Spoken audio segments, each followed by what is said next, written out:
So section B, as we move into this whole section has point value of 20 points, and so you can reference the scoring tool for specifics. But there's one piece that we've already asked you to do, and that is to give your proposal or your strategy a name. And what we're looking for there is for there just to be a brief description about what it is, what describes what it is that you're proposing to United Way. So what we've noticed in the letters of intent that have come through so far is the organizations that have created kind of a title that's very unique to what it is they do is really helpful. So some examples we have there are like adult basic education or volunteer transportation, or even a creative name such as achievement beyond the classroom.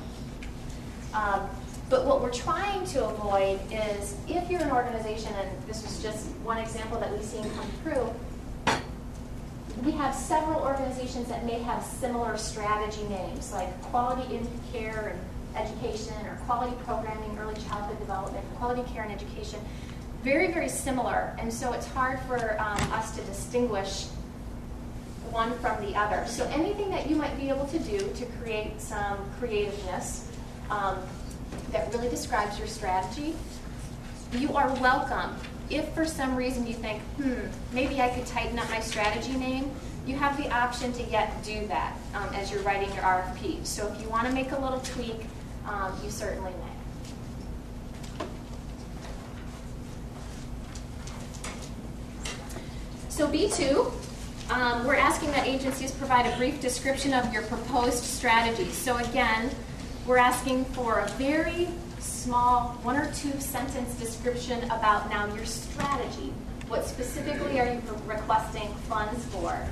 So we're looking for that to also be incorporated into our profile that we're giving to all of the volunteers. So you can kind of get a sense. We're asking for a mission, what are the types of services that the whole organization offers, and then we're asking what specifically describes your strategy, because that will be given to all of the volunteers so they understand the context.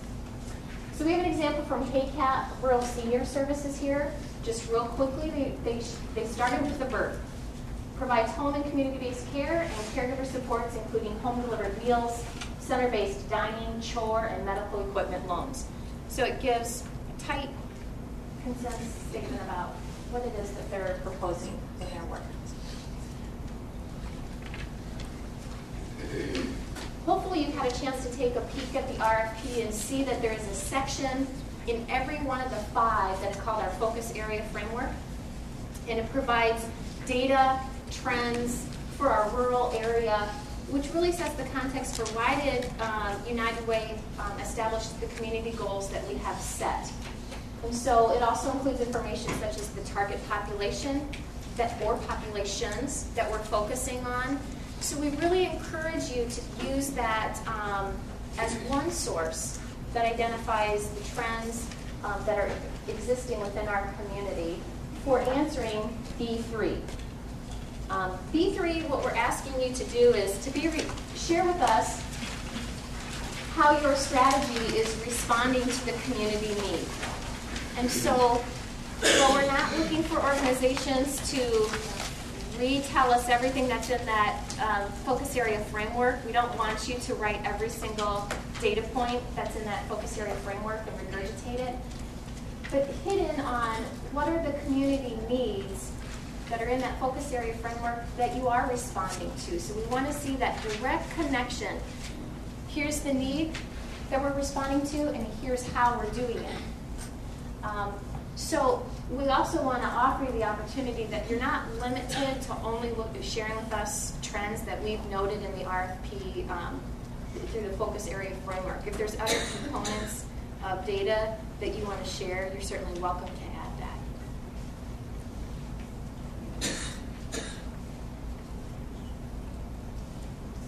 So B4, what we're asking organizations to do is to think a little bit about how your strategy may be client-centered or culturally competent. So we wanted to kind of cover a little bit here about what do both of those things mean so that we all have a common understanding and you feel supported on how you can respond to that. So with client-centered care, we're looking at how is it that we're responsive to the conditions or the needs of the consumers that we serve. It may not mean that we're creating a service for every independent individual that comes in. But generally speaking, how is it that your strategy and your services are responsive to the client needs that you see? And one example that I think about for those of you who are existing partners with us, when you've done some mid-year reporting, you've shared some of the trends that you may have seen percolate over, the 3-month, 4-month period of time, and how your organization is working with the conditions that may be changing for the clients that are coming into your door. So that's client-centered. Cultural competence here, we're looking at what are the processes that are set up so that we as organizations and providing services can be responsive to the variances and the differences of the individuals that we serve. So you've got a whole list there of what that all means. But what we also added was a reference to a document that might support you. It's the standards, it's from the National Association of Social Work, Standards for Cultural Competency in Social Work Practice. If you scroll down to page, I think it's 3 or so, there's just a really nice summary of all 10 standards that may give you a little bit of a window into how you might respond to this particular question.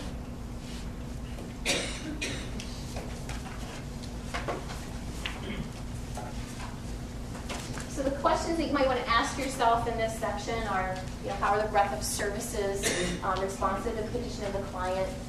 What are the policies and procedures that your organization may have set up to support client-centered and cultural competent services? Is there particular assessments that you do? That kind of thing. What type of training is provided to staff? What we're looking for here is how does the infrastructure of the organization support the staff in having these skills? So is it an annual training that staff go through? Is it biannual? That the organization is committed to ensuring that the services that you're providing are client-centered and culturally competent. So that's what we'd be looking for in that section. So we have a start to an example here. So this is not a full, complete, thorough example, but Catherine McCulley Center with the Adult Basic Education has offered some examples of some things that might be components that you would weave into this particular section. So how are they responsive?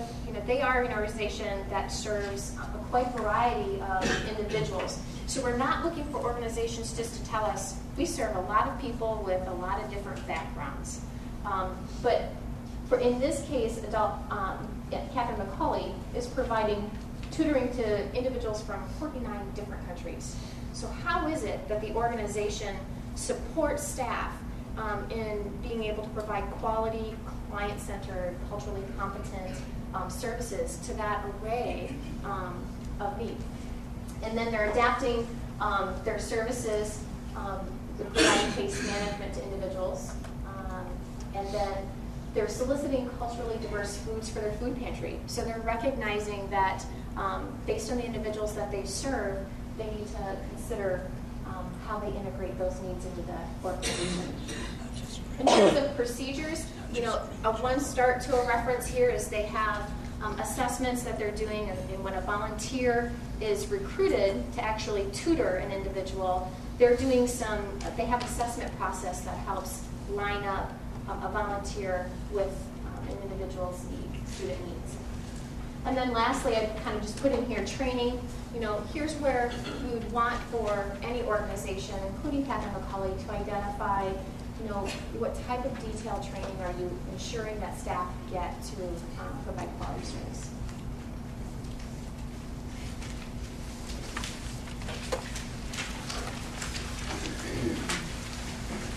D5 is about program quality assurances. Our goal here is we want to understand the quality assessment process that your organization weaves into how it functions.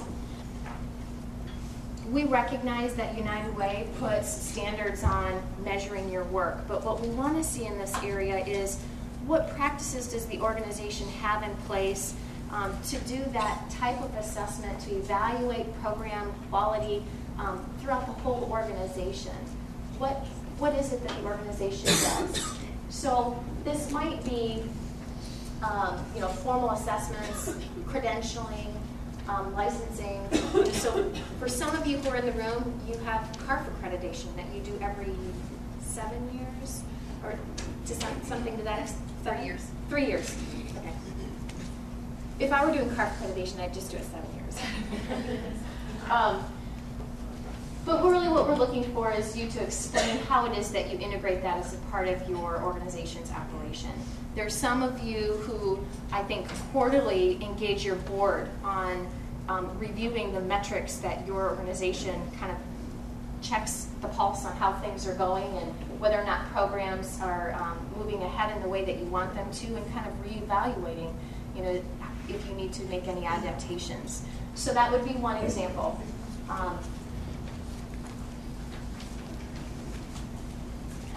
And in Carolyn's area, you're going to meet her if you haven't met her here in a little bit. But the youth program quality improvement process certainly is one tool that, if this is a helpful way to look at this, you certainly, we welcome you to use this as an example. But in that particular tool, they're looking at how is it that we assess how we're doing. So that might be anywhere from a formal self-assessment as an organization, doing some external assessment, or other program quality assessment tools. But then once you assess, what this visual is really sharing is then there's a way for us to do some planning. How is it that we take what we've learned and do some planning, and is there some improvement that we want to do with the information that we've digested? So that's just one tool that you can reference. And the very final thing in this section, D6, is the easiest one, is we're asking for you to identify the intermediate outcome that your strategy is responding to. So in each of the RFPs, it's very unique. There's a list of how many intermediate outcomes you can choose from. In all instances except for one, we welcome organizations to respond to up to 2 intermediate outcomes. If you have strategy work that's specific to responding to that intermediate outcome. The exception is youth development. There's several intermediate outcomes in there, and based on how that youth development area works, we are offering the opportunity for folks to respond to up to 3 intermediate outcomes. What we caution individuals on is, responding to like 2 or 3 doesn't necessarily equate to more funding. What we want you to use that as a tool for is to help to distinguish how some activities align very specifically around an intermediate outcome. So it's really about helping you craft how you communicate your work to the volunteers in a clear way. So we have an example there. One of the 4 options in the financial stability RFP is basically low-income families utilize the safety net of services that support their basic essential needs. We basically want you to copy it verbatim out of the RFP. Use our language so that the volunteers have consistency in seeing what you're aligning on. So that's section A and B. Are there any questions that you have about those sections?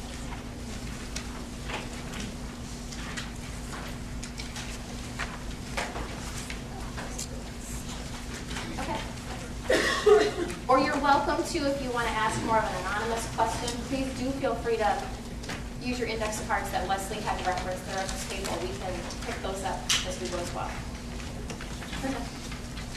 I haven't noticed yet where it's talking about length of narratives here. The total length, and we'll get to this in a later slide, but you may write up to 20 pages.